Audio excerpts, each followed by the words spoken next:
Texas families will get a little longer to apply for the state's education freedom accounts due to a federal court order. Now, those will allow families to get taxpayer funding to help pay for private schools. The decision came hours before the application window was set to close.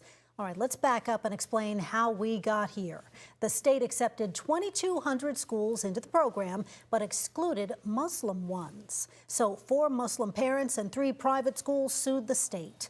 A federal judge sided with them today. The state tried to block Muslim schools from participating over concerns that they were associated with foreign terror groups or hosted events organized by the Council on American Islamic Relations, which the governor has declared as a terrorist organization at the state level.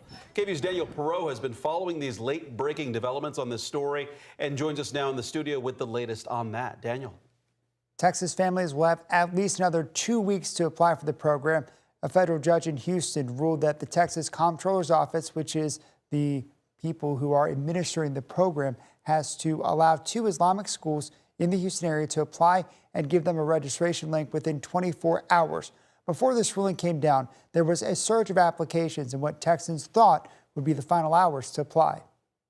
It is human nature to sometimes wait right until the deadline. The demand for the state's new education freedom accounts well exceeds the $1 billion state lawmakers set aside for year one. So far, more than 220,000 students have applied. We have smashed all records for a new school choice program. It's not first come, first serve. The comptroller will use a lottery system that prioritizes students with disabilities and those from low-income families to ensure that every family has an equal chance of receiving funding in the first year of this new program. Most of the applications have been for pre-K through first grade. Many families want to begin making choices, taking charge of their child's educational journey right as they're getting started. But according to the comptroller's office, roughly half of pre-K applicants are not eligible. To be eligible for the pre-K part of the program, students have to meet nearly the same requirements for free pre-K in a public school. That means that there are typically income restrictions or students who are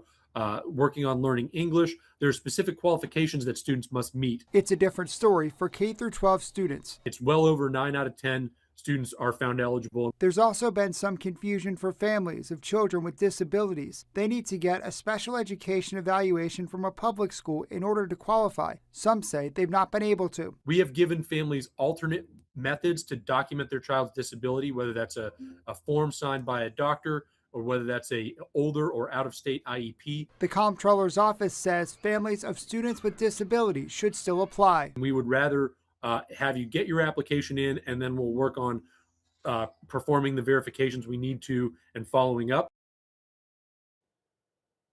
Lawyers representing the Islamic schools and families say that they want the court to extend the order beyond March 31st until the next hearing in this case, which is set for April 24th. Just a few minutes ago, the comptroller's office formally announced the extension and reiterated that it is not first come, first serve. We have full coverage of this story on our website right now, KVUE.com. Mark and Quita. Daniel, thank you. And like Daniel mentioned, over 200,000 students have applied for Texas education freedom accounts. Many of them live here in the Austin area. According to the latest data from the Texas Comptroller's Office, more than 18,000 applicants were from the Austin region.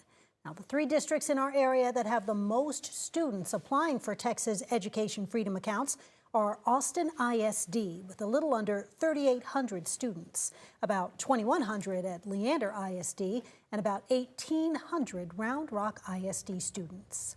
The Houston area has had the most students showing interest in the program, with over 45,000 applications.